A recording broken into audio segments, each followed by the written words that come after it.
Okay. I want to thank all of you members of the media for being here in North Tonawanda today. I'm Senator Rob Ortt, New York State Senate Minority Leader, leader of the Republican Conference, and of course representative here in North Tonawanda and Niagara County. I do want to thank my colleagues, first from the Assembly, Assemblyman Mike Norris, who also represents a good portion of Niagara County, and certainly been a good friend and an ally to the people here in Niagara County, and of course travel a little further than anyone else here, but my colleague in the New York State Senate, also from Western New York, Southern Tier area, Senator George Borrello, for being here today. And we're here today to talk about, I think, an issue that I was talking to Assemblyman Norris before this. You know, we propose, there's a lot of proposals that come out of Albany, out of a governor's state of the state. And when we come back to the district, some of them we hear about from our constituents, and you know, some of them just get sort of lost in the noise. I have had more people just randomly, unsolicited, when I'm out and about, bring this issue up, and not in a good way.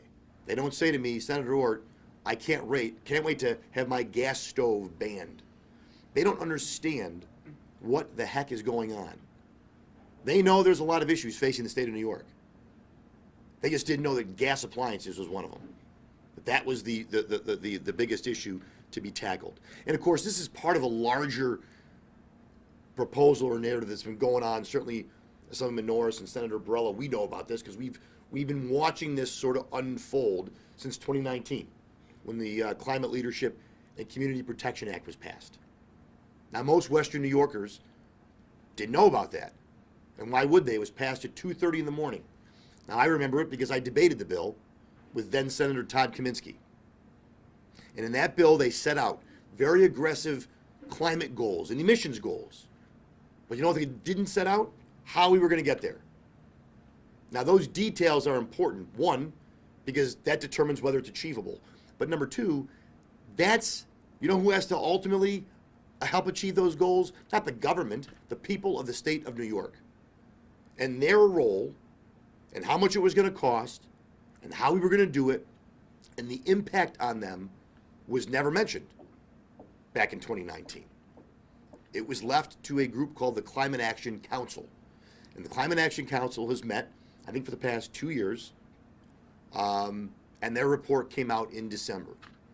And this is one of the things that was in their report. So Governor Hochul is really adopting or pulling from recommendations from the Climate Action Council to ban gas, fossil fuel based appliances and energy sources in your home, in new buildings, in commercial buildings, and in restaurants like we are here today.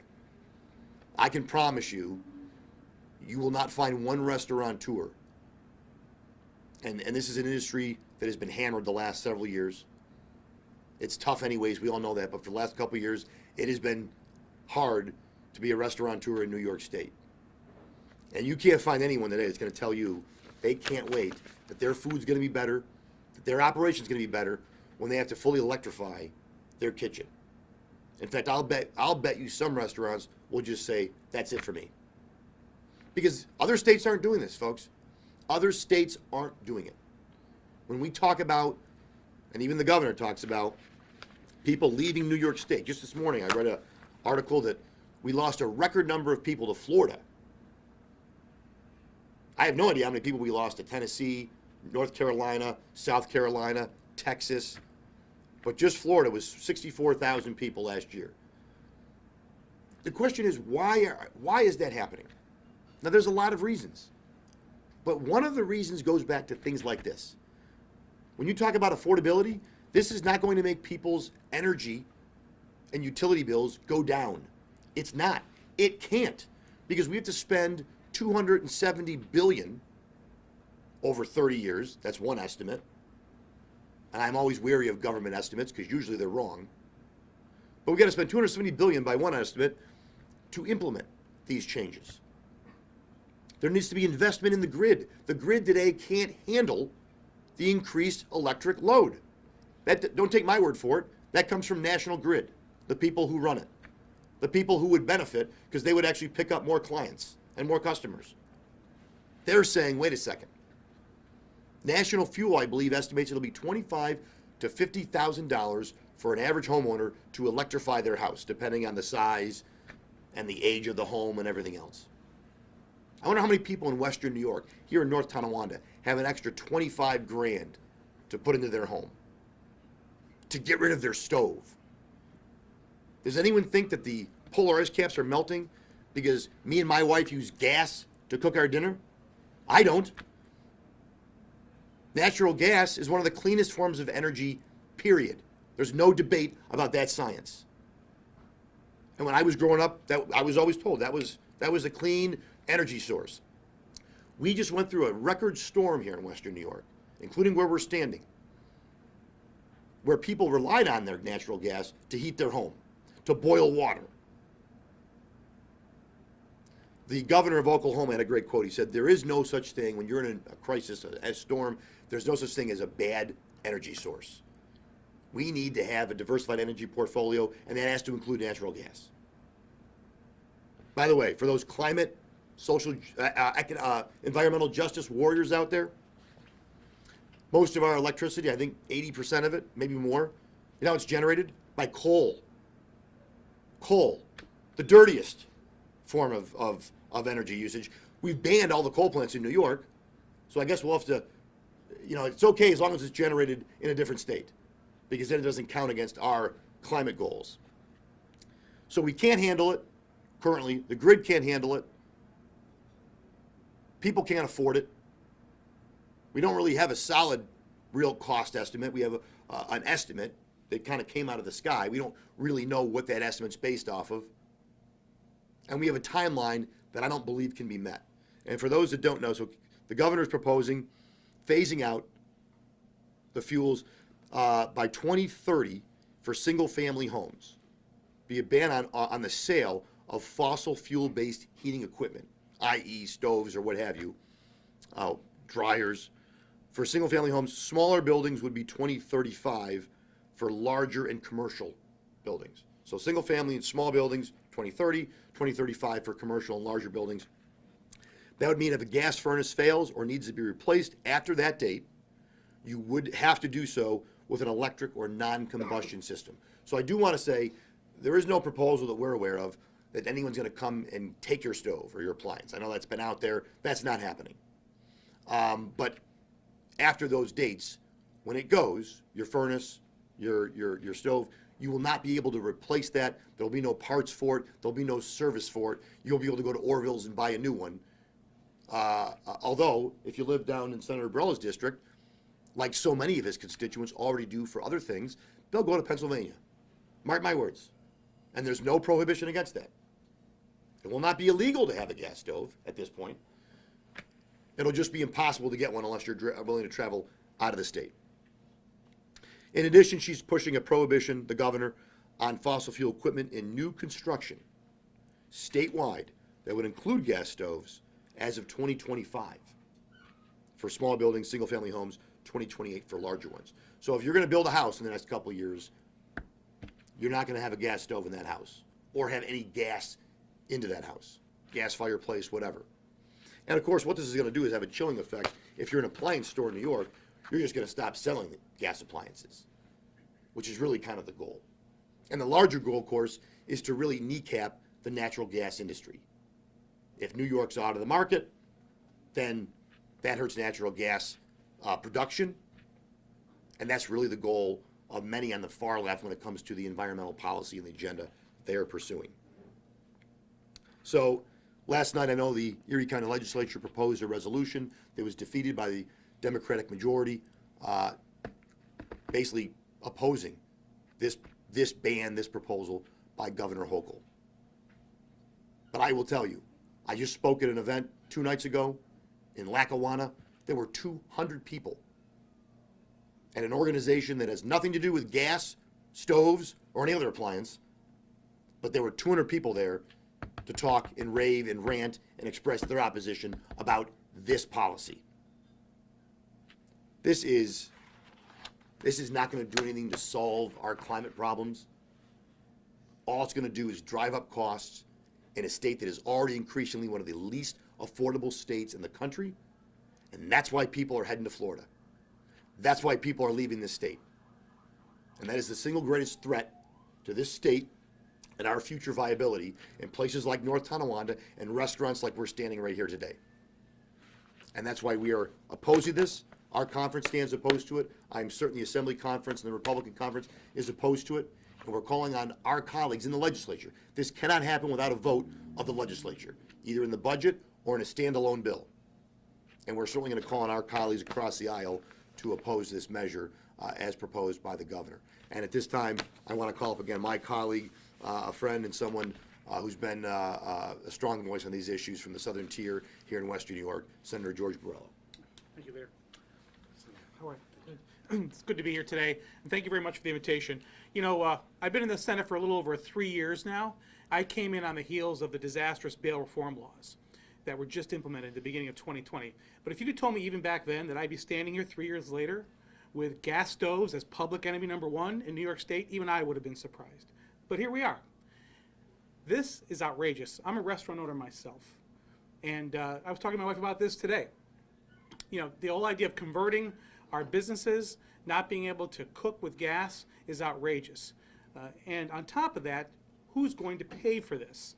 Now, this estimate of $276 billion doesn't hold up. We just spent an entire day yesterday in a Climate Action Council scoping plan hearing for the New York State Senate. I was there all day. They had 11 panels, roughly 36 people testifying, and not a single person could answer the question, how's this is going to be paid for? Who's going to pay for it? There are a lot of interesting proposals, but in the end, there was no answer. $276 billion is a lot of money, but it's not even enough. There are 6 million homes in New York State that will need to be converted from natural gas to electricity. The average cost at a minimum is going to be $40,000. So you do the math. That's $240 billion to convert homes from natural gas to electricity.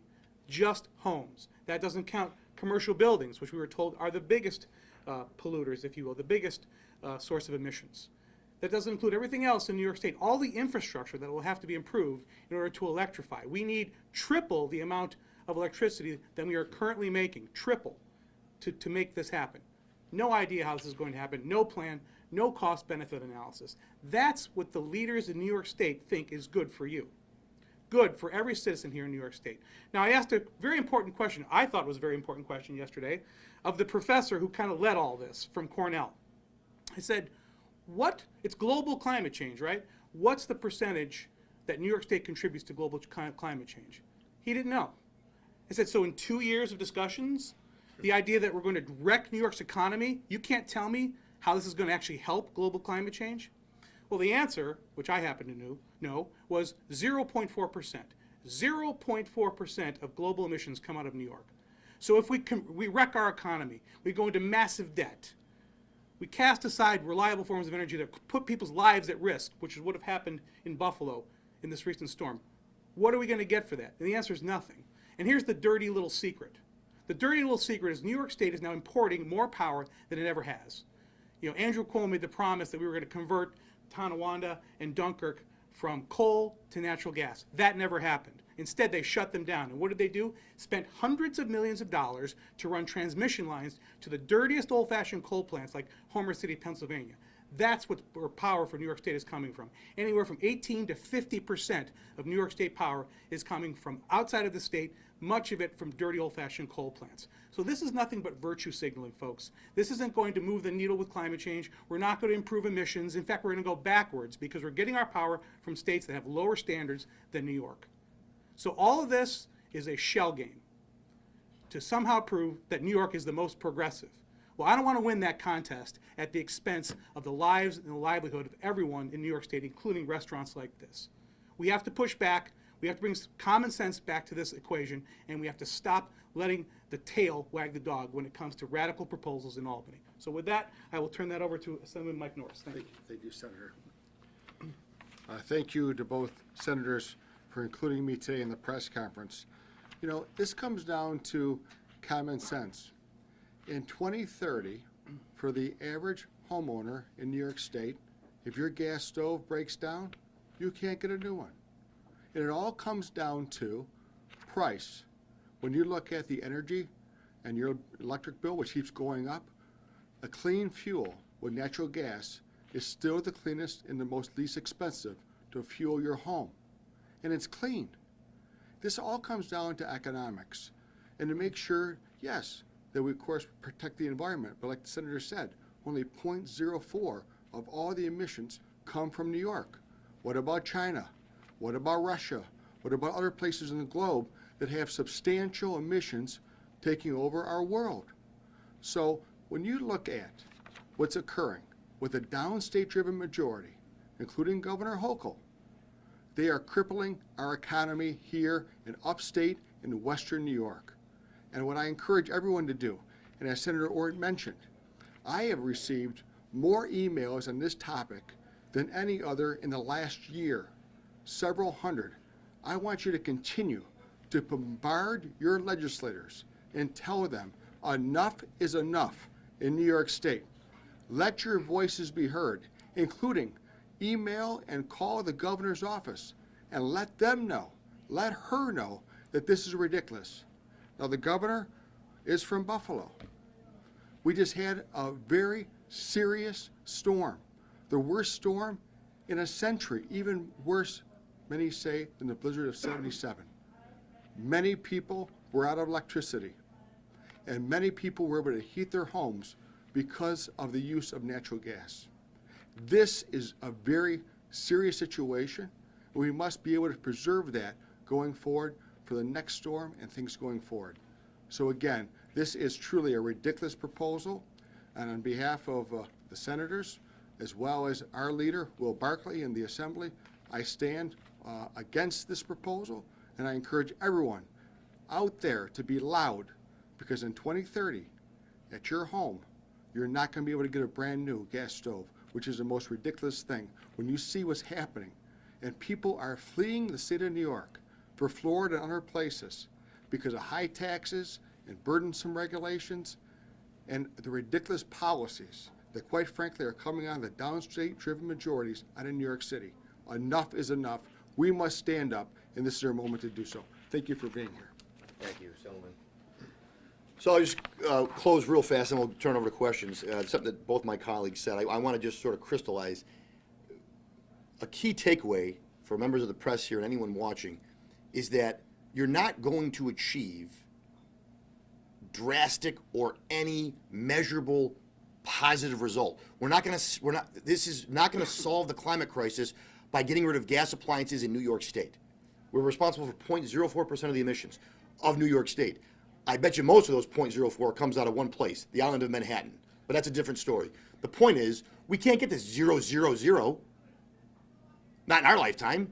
Maybe you get to 0.03. But the damage, the cost, not the benefit, because any law, any bill, there's a cost-benefit analysis for the public. The cost is very real. The impact to businesses will be real. The cost to homeowners will be real without the measurable return on investment. And I think that has to be said over and over again, because I know some people will think, well, this is a good thing. I want the planet to be here. Planet's going to be here, whether you have a gas stove or not. And something else that the Assemblyman talked about, I know a lot has been made about the stoves, and that can be kind of goofy, and people might smirk and laugh. But as he mentioned with the storm, this is a very serious thing. I don't want people to lose sight of it, that it's just about a stove or a dryer or a furnace. It's really not. There's far greater and real serious consequences to policies like this. So while we talk about it in certain terms that people can relate to, and I don't ever want to be hyperbolic, but the reality is we just had a storm where 40+ people died in Buffalo. So don't tell me that there's not real life and death consequences and very serious consequences to things we do, especially around energy and things like this that the governor's proposing. And another reason why we're asking her to reconsider and our colleagues to oppose this. And with that, certainly take questions from the media. Rob, how do you expect this to come to a vote? It's part of a greater Climate Action Council report that we didn't know if it was going to be piecemeal or if it was going to be a straight up or down vote. Don't know if it's going to be in the budget or a standalone bill. How are you expecting to see this? So since she put this in her state of the state, right? She sort of, I don't want to say cherry picked it, but she selected this specifically in her State of the State. I would anticipate that it's going to be part of her budget, which she has not yet presented yet. It would be part of the Article 7 language in the budget. And to be clear, there is no, beyond her State of the State, there's no bill or no specific proposal to do this yet. But my expectation is we will see something like this in the budget. And if we don't, my expectation is we're going to see this along with other potentially, what I'll say, climate action council related proposals at some point this session. Have you heard anything, I pulled up the 445-page thing. Page 205 talks about costs for a complete retrofit. And then it says, before available rebates and tax credits. Right. Have you heard anything about rebates or tax credits? So she mentioned, she gave or alluded to this in the State of the State, but I have not seen, nor do I think anyone has seen, as you know, Ron, you've covered states of the states before. They're usually big on pronouncements and sometimes light on details. Again, I would expect in the budget or when this proposal is actually rolled out to be voted on, something like that would be in there. Sometimes those things are promulgated after the fact by the regulatory agencies. She also said, if I'm not mistaken, about not only rebates, but as far as costs, if it affected people's utility bills, that your usage would be capped to 6% of what you make. Now, I find that to be, I don't even know if that's legal or constitute, because that's, a utility is usually based off of what you use, right? If you're a high energy user, you pay that. If I'm a low energy user, I pay that. It's not about, I make more money than you, so I got to pay more, and you pay that. I don't know if that's even, that proposal even holds up. But no, I have not seen the details, but she did acknowledge or made allusion to some type of rebate or credit for homeowners. But again, how much is that? What does that actually amount to in dollars, I think matters. With regards to gas furnaces, what do you know about when you, if you have to put in an electric furnace, what you have to do to retrofit your house as far as the venting and things like that go? So you will by 2030, you'll have to have it, you'd have to do it, right? So you would have to, now I assume, like many things, the enforcement will be left to the localities, because that's generally how New York State goes, which means your local code enforcement officers or what have you would piecemeal enforce it. Because I know I was a mayor right here. Code enforcement is a tough gig. They never have enough people. And basically they respond to calls or if they see something, right? So if they drove by a house and they saw an appliance going in, maybe they would stop by and check to see if it was gas or electric on January 3rd, 2031. But other than that, the enforcement I think is going to be left. So that's another kind of burden, if you would, because then what happens? Do they say if we find or if you don't make sure that there's no gas appliances in your municipality, are there going to be fines to the municipality? I mean, I don't know. It's in the law that it has to be done by that date. So who's responsible if it's not done? So therein lies a question: how are municipalities going to enforce that kind of a verification that these homes have been retrofitted, if you would, to be electric? And if they don't, I'll play devil's advocate, then what's the point?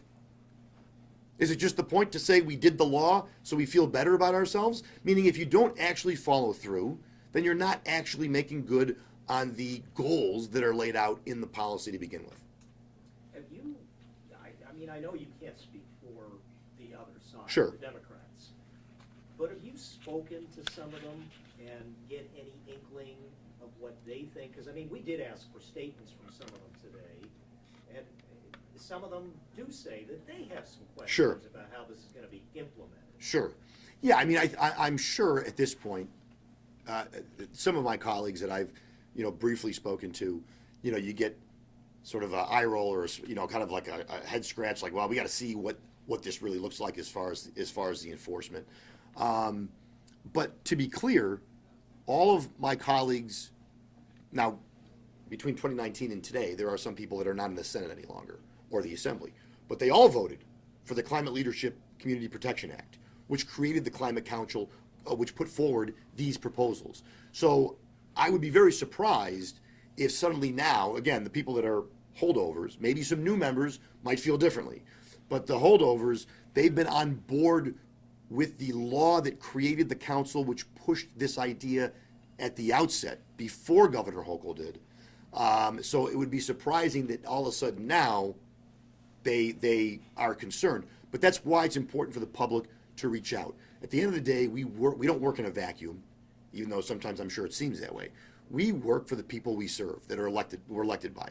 So it's important for people watching, connect with your state assemblyman, connect with your state senator, connect with the governor, and let them know how you feel about this and what your concerns are, because that's the best way at this point. Again, it still has to be voted on. She can't do it by herself. This is going to have to come before all three of us and the other 60 members of the Senate and 149 members of the Assembly, or 212 members of the Assembly, right?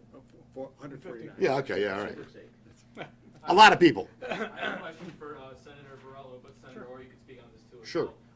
Certainly, as a restaurant owner yourself, you've been in contact with other restaurant owners Yes. probably regarding this issue. What have those conversations been like? So I'm a member of the New York State Restaurant Association, and we have regular meetings by Zoom or in person, and they're all very frustrated. And perhaps the most frustrated are the folks in New York City. They are truly frustrated. And I say that, look, the people that are behind this, they come to your restaurants. They bring their friends there. They eat there. Talk to them about it. I mean, we can get a position paper from the New York State Restaurant Association about how bad this is, but in the end, it's direct contact with those senators and assembly members that's going to make that difference. And they are extremely frustrated. And I have had people tell me that they are probably just going to give up. That is not an exaggeration. In fact, my wife today said to me, if this happens, what are we going to do? There's enough people deciding to shut their businesses down as it is. We don't need restaurants doing that. It's just outrageous. It's not just the cooking part. It's about heating a restaurant. It's about being able to have some kind of a consistent ability to deliver food quickly. You can get an induction stove, and that might be great in your house, but when you've got a restaurant full of people and you're trying to turn the tables, it's not going to work. Everything else is going to be much, much slower than electric-based ways of cooking. So that means the less tables you turn, the less money you make. And oh, by the way, we want to increase minimum wage. We're going to go to $20 an hour, and then we're going to index it to inflation, and we're going to continue to have more burdensome regulations. When is it enough? When does it stop? So we're talking about a lot here for restaurateurs especially. George, is there even commercial availability of electric ranges for restaurants? I can't remember ever seeing anything but a gas range in a kitchen. If you're gonna cook a steak, there's no electric option there. I mean, to finish a steak, okay? You have induction stoves, and you've got things that are electric and microwave, but in the end, that's not how you put out most of your meals. So yeah, there's no technology there. I mean, this whole push for electricity. Is there an electric tractor that anybody's seen? I haven't seen an electric tractor. We're going to tell our farmers that they have to switch to all electric. By the way, when I spoke at that meeting yesterday, this professor was upset that they moved the date to stop new natural gas hookups from January 1st, 2024 to January 1st, 2025. He thinks we should go back to 2024. Now, what do you tell a farmer who has to build a new barn and needs gas to keep his cattle warm, whatever it might be? What it means is that we're not going to have the ability to continue on with new dairy farms, things like that, a new greenhouse, whatever it might be. So this has big implications. If we are serious about no new gas hookups in less than 2 years, the impact on New York's economy is going to be immediate, and it's going to be big. And I want to add, other states are probably in some cases laughing at this, laughing at New York, because they know they're going to be the recipients of people, the restaurants who leave, who close up, especially in New York City. These are folks who can open up a restaurant anywhere in the country, maybe anywhere in the world in some cases. And as the senator mentioned, farming, agriculture, there's a wide range. We sort of drill it down to talk about a gas stove in someone's house because that's what a lot of people can connect to. But there are broader implications here to what this policy will mean and the negative impacts and the real cost. There's a cost you pay and there's a cost you bear. We're all going to pay a cost, make no mistake. We're going to pay for this. But then there's an added cost that we're going to bear in frankly, quality of life. You're going to have blackouts.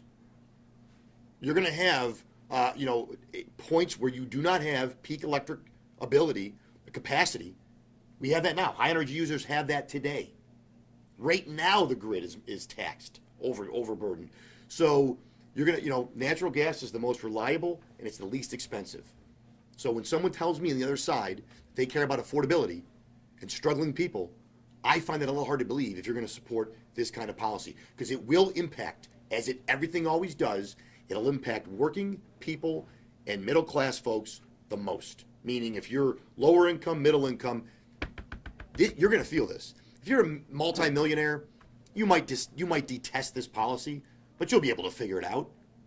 You'll just move to your other house in Florida or wherever you are. But if you're a working person in Niagara County, Erie County, what are you going to do? Where are you going to go? You're going to be stuck with this bill and no real explanation or benefit as to why. Thank you, guys. I appreciate it being here on a Friday. Yes, thank you very much.